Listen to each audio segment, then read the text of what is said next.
আকাশ রানী এসেছিলেন এখানে হেলিকপ্টার করে, উনি এবং উনার আলালের দুলাল তোলাবাজ ভাইপো, এরা হেলিকপ্টার ছাড়া চড়েন না। 1 মাস আগে ভাইপো এসেছিল গোল্ডেন রিট্রিটে, কলকাতা থেকে হলদিয়া আসতে গাড়িতে 2 ঘন্টা লাগে, কুকড়াহাটি ব্রিজ পেরিয়ে এলে 1.5 ঘন্টা লাগে, কুকড়াহাটি নদী পেরিয়ে এলে 1.5 ঘন্টা লাগে। এইটুকু আসার জন্য গোল্ডেন রিট্রিট হোটেলে 27 লক্ষ টাকা বিল হয়েছে, 4,500 পুলিশ, 147 জনের মিটিং। এই ড্রামাবাজ মুখ্যমন্ত্রী, যেহেতু আমি কদিন আগে বলেছিলাম না, আগে অজন্তার হাওয়াই চটি পরতো, এখন অ্যাডিডাসের হাওয়াই চটি পরে আর লেবেলটা ব্লেড দিয়ে তুলে দেয়। আজকে একটা সভাতে দাসপুরে সেফটি পিন লাগিয়েছে জুতোতে সবার সামনে। এই নাট্যকার, এর বড় নাটক আমি নন্দীগ্রামে দেখেছিলাম। ভালো পায়ে ব্যান্ডেজ জড়িয়ে পা দেখিয়ে ঘুরছিল, গোটা রাজ্যকে টুপি পরিয়েছে। নন্দীগ্রামও পড়েনি, হলদিয়াও পড়েনি। তাপসী জিতেছে প্রায় 15,000 ভোটে, আমি জিতেছি 1956 ভোটে। আপনারা এসব টুপিতে পড়ার লোক নয়, আমি জানি। একটা মুখ্যমন্ত্রীর ভাষা কি? স ব ল, পুরো শব্দ বলতে পারবো? আমি বলতে পারবো না, অসম্ভব। কি ভাষা বলছে? বাপ বেটা কোথায় ছিল? আরে মা বেটা কোথায় ছিলেন আপনারা?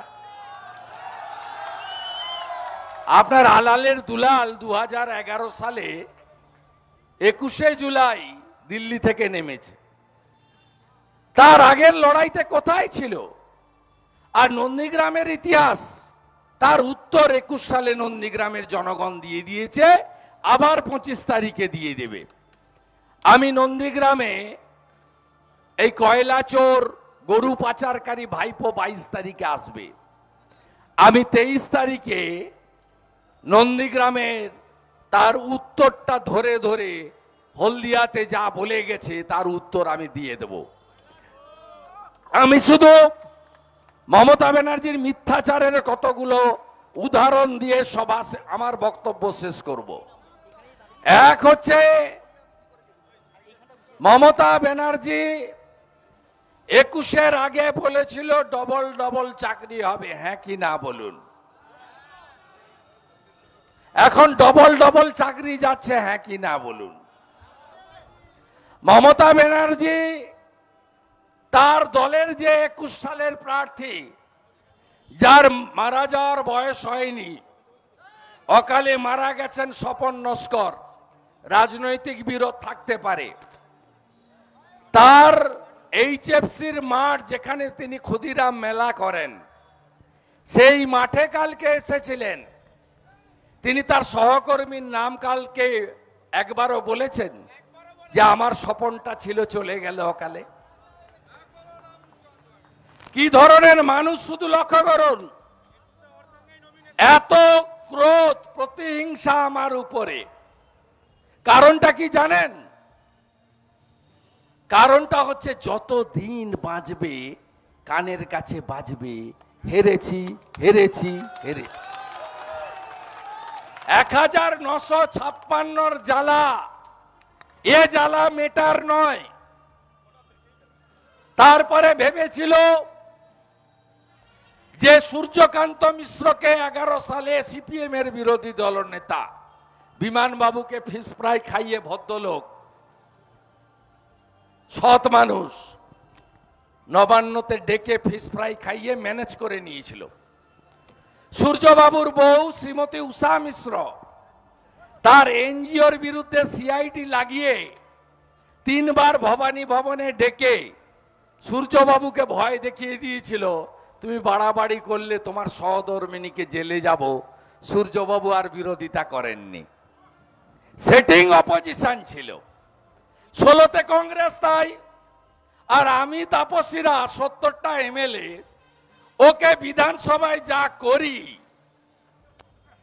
পায়ে কাঁটা ফুললে যেমন লাফায় না, সেই কাণ্ড প্রত্যেক দিন বিধানসভায় উনি দেখতে পান আমাদের সামনে। আমরা 3 বছর ধরে বিজেপি নো শোটিং অপোজিশন ওনার চাকরি চুরি বন্ধ করেছি, পর্দা ফাঁস করেছেন। এই বসে আছেন তৃণমূলের ত্রাস অভিজিৎ গাঙ্গুলি, নামটা মনে পড়লে রাত্রেবেলা চমকায়, ঘুমায় না, আতঙ্ক। আমরা কয়লা চোর, বালি চোর, গরু পাচারকারীদেরকে ধরিয়েছি। মোদিজির সরকারের নীতি না খাউঙ্গা না খানে দুঙ্গা, তাকে সামনে রেখে এই মুখ্যমন্ত্রী কালকে কাকে ভোট দিতে হবে সেটাও বলেনি। ভাটাংশু না কাকে একটা ভোট দিতে হবে কালকে একটা লাইনও বলেনি। কেন এসেছে, কি বলেছে? বলেছে এখানে একজন গদ্দার আছে, বলেছে তৃণমূল জন্মের সময় ছিল না, বলেছে নন্দীগ্রামের সময় 15 দিন বাপ বেটা বেরোয়নি, বলেছে এখানে একজন গদ্দার আছে চাকরি খায়, বলেছে লোডশেডিং করে ভোটে জিতেছে, দেখে নেব, বদলা নেব। আরে কি বদলা আপনি নেবেন? আমি যদি মেদিনীপুরের ছেলে হই, আপনাকে প্রাক্তন করব আর আপনার ভাইপোকে জেলে ঢোকাবো। 45টা মামলা করেছে আমার নামে, 302 খুনের থেকে চুরির মামলা, কোনোটাই বাদ দেয়নি। হাইকোর্টে, সুপ্রিম কোর্টে আমি গেছি, বিচার ব্যবস্থা বলেছে যে শুভেন্দু অধিকারী তিনি 19 ডিসেম্বর 2020 আগে সাদা ছিলেন, বিজেপি হয়ে যাওয়ার পরে কালো হয়ে গেছেন। আর সব মামলায় কি দোসরামের পরে নথিভুক্ত করতে হয়েছে, কারণ তিনি মমতা ব্যানার্জিকে হারিয়েছেন, তাই তো? তাই বিচার ব্যবস্থার প্রোটেকশন আমি পেয়েছি। মমতা ব্যানার্জি, আপনি বলেছেন আগে নাকি আমরা হারতাম। আপনার রাজনৈতিক জন্মের আগে শিশির অধিকারী 70 সাল থেকে ভোটে যেতে, 82 সালের এমএলএ। আপনার দল প্রতিষ্ঠার আগে আমি 95 সালের কাউন্সিলর, আর আপনি তৃণমূল তৈরির আগে সিপিএম নেত্রী মালিনী ভট্টাচার্যের কাছে যাদবপুরে গোহারান হেরেছেন, আপনাকে স্মরণ করিয়ে দিতে চাই। মমতা ব্যানার্জি, আপনি বলেছেন নন্দীগ্রামে আমরা ছিলাম না, আমি এর উত্তর 23 তারিখ নন্দীগ্রামের মাটিতে দেব, 41 জন শহীদ পরিবারকে রেখে দেব। প্রত্যেকবারে ভাঙা রেকর্ড আপনি বাজান। আপনি যা যা অপকর্ম এই রাজ্যে করেছেন, আপনার পরিবারের 38টা প্লট কালীঘাটে হয় কি করে? আপনি 2 কোটি বেকার তৈরি করেছেন। হলদিয়ার মাটিতে এসে একটা শিল্পের কথা নেই, উদ্বাস্তুদের কথা নেই, কর্মসংস্থানের কথা নেই, শ্রমিকদের ভবিষ্যৎ কি হবে তার কথা নেই, কি কাজ করব তার কথা নেই। আপনার 13 সালে, 13 বছরে হলদিয়ায় নতুন কোন হসপিটাল তো দূরের কথা, প্রাইমারি হেলথ সেন্টার হয়েছে? উত্তর না। আপনি উল্টে কি করেছেন? হলদিয়া ডেভেলপমেন্ট অথরিটির নিজস্ব ফান্ড 200 কোটি টাকা রেখে দিয়ে গেছিলাম আমরা। আমার আগের চেয়ারম্যান লক্ষণ বাবু 100 কোটি মতো, আমি সেটাকে বাড়িয়ে 200 কোটি রিজার্ভ ফান্ড। আপনি ট্রেজারি লিংক করে এই টাকাটা তুলে নিয়ে চলে গেছেন ভাতা ভর্তুকি দেওয়ার জন্য, খেলার মেলা করার জন্য। আপনি যে মাঠে কাল মিটিং করেছেন এইচএফসি পুনরুজ্জীবিত করার কোন কথা আপনি বলেছেন? বন্দরের 5000 একর জমি পড়ে আছে, হলদিয়া ডেভেলপমেন্ট অথরিটির 700 একর জমি পড়ে আছে। আপনার লোকেরা একটা বাল্ব কাটলে পর্যন্ত লাগায় না। একটা স্কুলে, নতুন স্কুল কলেজ তো দূরের কথা, একটা বিল্ডিং এ 2টো রুম পর্যন্ত আপনার সময়ে হয়নি। আমাদের চেষ্টায় আগে সিএসআর এর টাকাগুলো লক্ষণ বাবুরা আই কেয়ারে নিত, আমি সিএসআর এর টাকা দিয়ে আজকে এনকারেজ ক্যাম্প থেকে পাতিখালি হয়ে হলদিয়া এনার্জি পর্যন্ত রাস্তা সম্প্রসারিতকরণ থেকে শুরু করে হলদিয়ার গ্রিন ক্যানেলকে আইওসির টাকায় খনন করা থেকে শুরু করে ইন্ডাস্ট্রিগুলোকে আমরা জনমুখী করিয়েছিলাম। আপনার লোকেরা কি করছে এখন? পোর্টালের নাম করে পিছনের দরজা দিয়ে শাটডাউনের জব পর্যন্ত বিক্রি করে আপনাদের লোকেরা। আপনি হলদিয়া পুরসভার ভোট করেননি কেন? নাগরিক পরিষেবা পায় না। আপনার হামলা আছে আর মামলা আছে।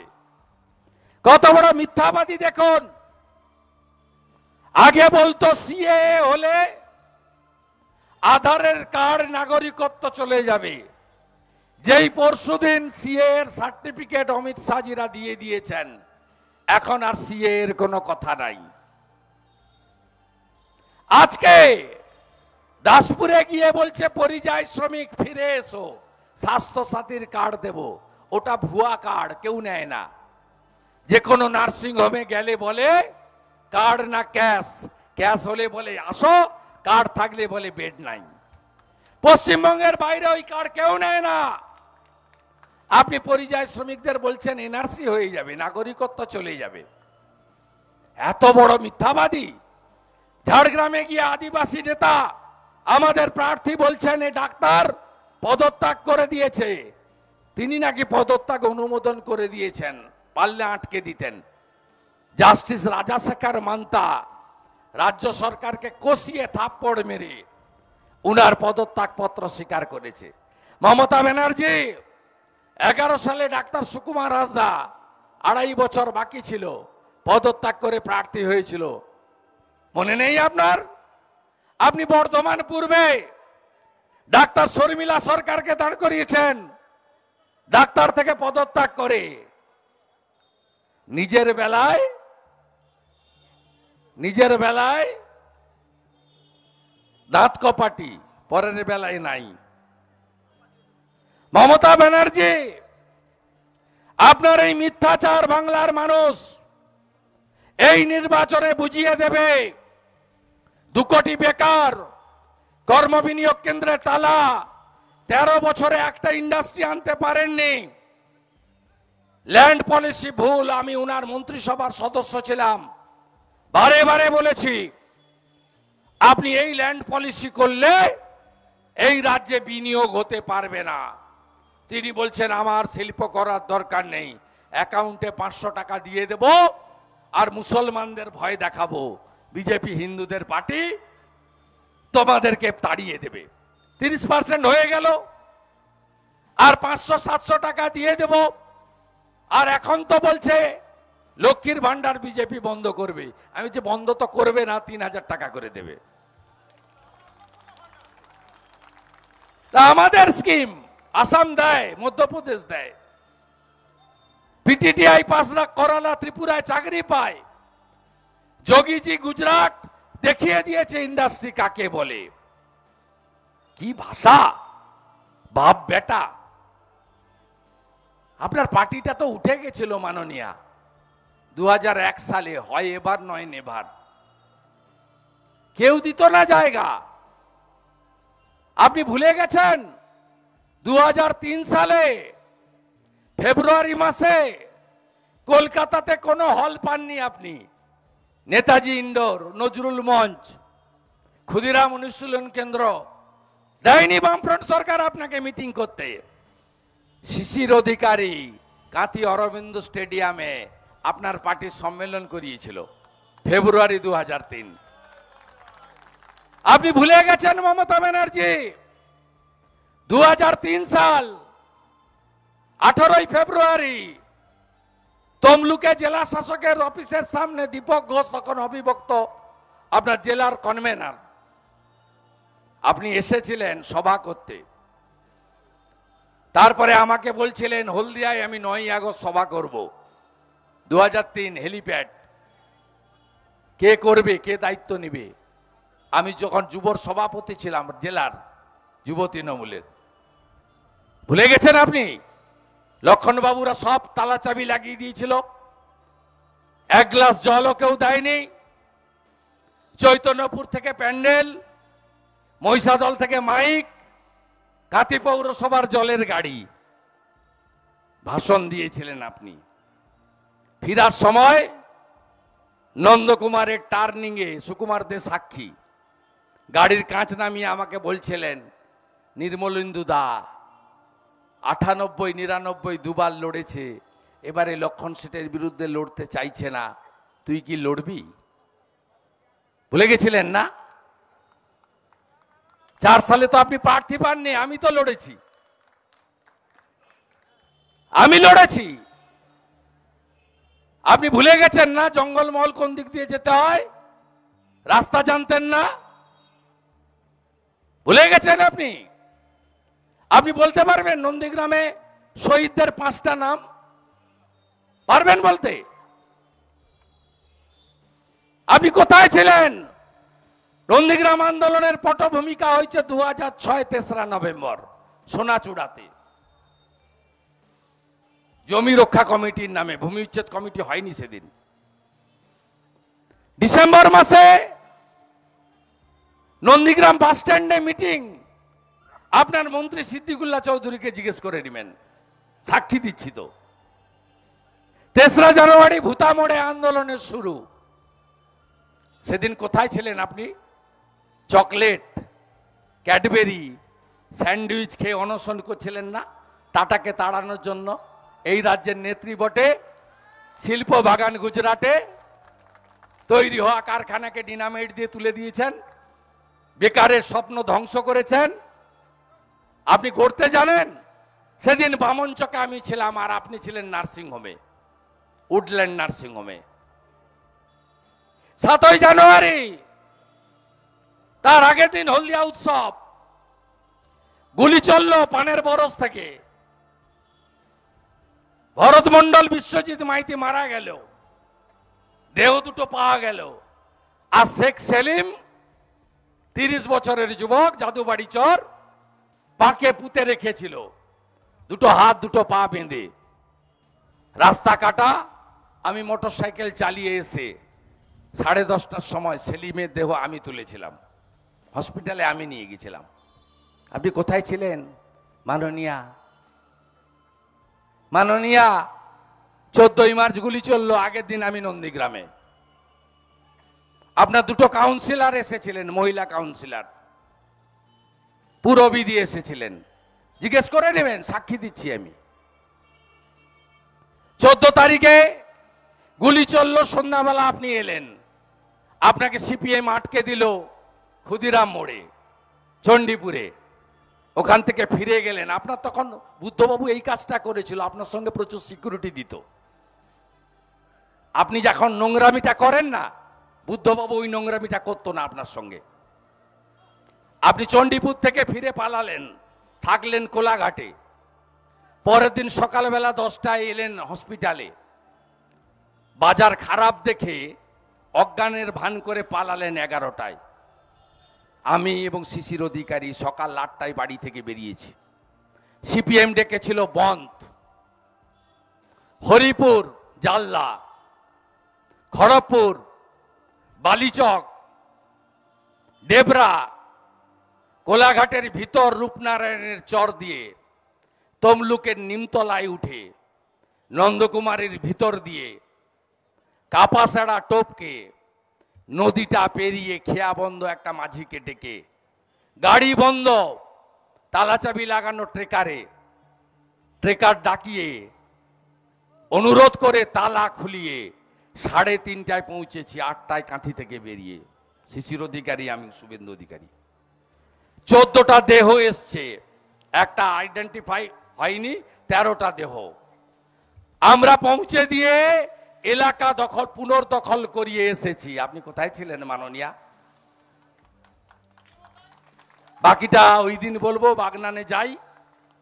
আমি কথা দিয়ে গেলাম আপনাদের, মেদিনীপুরের ছেলে তো শুধু আমাকে গদ্দার বলেনি, আপনাকে গদ্দার বলেছে, আপনাদের গদ্দার বলেছে। বদলা নেবেন তো? বদলা নেবেন তো? বদলা নেবেন তো? আপনারা আমাকে 4 সাল থেকে দেখছেন, আমার পরিবর্তন আছে?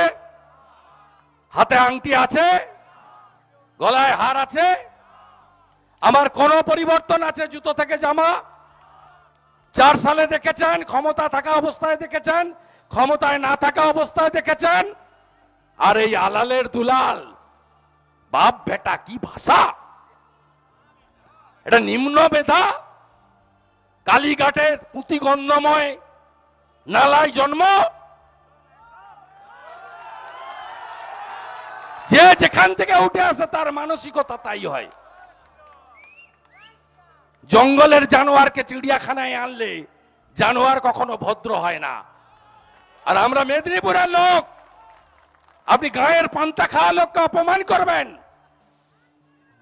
দিদি থেকে দিদিমা হতেন, নন্দীগ্রাম না হলে কোনোদিন মুখ্যমন্ত্রী হতে পারতেন না। আপনার বাকিটা আমি করব, আমি বলে গেলাম। আমার নেতা নরেন্দ্র মোদী, আমার আশীর্বাদক অভিভাবক অমিত শাহ, আমি যদি তাদের শিষ্য হয়ে থাকি, সিপিএম এর সূর্য মধ্য গগনে আমি লক্ষণ বাবুকে হারিয়েছি 1,73,000 ভোটে। মমতা ব্যানার্জি 211 সিট পাচ্ছে, সেদিন আমি তাকে হারিয়েছি 1956 ভোটে। আমি আপনাকে প্রাক্তন করব বলে গেলাম। কেষ্টকে বলেছিলাম, কেষ্ট ভিতরে গেছে। বালুকে বলেছিলাম, বালু ভিতরে গেছে। শাহজাহান বলেছিল আমার ছাল চামড়া তুলবে, ওর ছাল চামড়া আমরা তুলে নিয়েছি, জেলের ভিতরে গেছে। আজকে বলে গেলাম, কুমার জানার মাটিতে দাঁড়িয়ে, বিরাজ বাবুর মাটিতে দাঁড়িয়ে বলে গেলাম, আপনার ভাইপোকেও জেলে পুরব, জেলে পুরব, জেলে পুরব। আর আপনার ভবিষ্যৎ কালীঘাট মন্দিরের সামনে বাটি নিয়ে বসাবো আপনাকে, বলে গেলাম আপনাকে। বাকিটা পরে হবে, তাই তো? সব ভোট অভিজিৎ গাঙ্গুলিকে দেবেন তো? এটা ভদ্রলোক, সিট আমি ঠিক করে অনুরোধ করেছি পার্টিকে। তাপসী, অশোক দিন্দা, এমএলএ সবাই বলেছে হ্যাঁ ঠিক আছে। আরে ওই নাম বলবেনই ভাই, আমাকে ঢিল ছুড়েছিল যে মুজফ্ফরের বেটা, ওটা আমি এনআইএ করবো তো, ওটা এনআইএ হবে, এনআইএ হবে। একটা মাল জেলে আছে, নাম তার ফিরোজ, একটা মাল ভিতরে আছে, চিঠি কেউ দেননি তো। একটা লোকের কাজ যাক, আমি গ্যারেন্টার, আমি গ্যারেন্টার, আমি গ্যারেন্টার।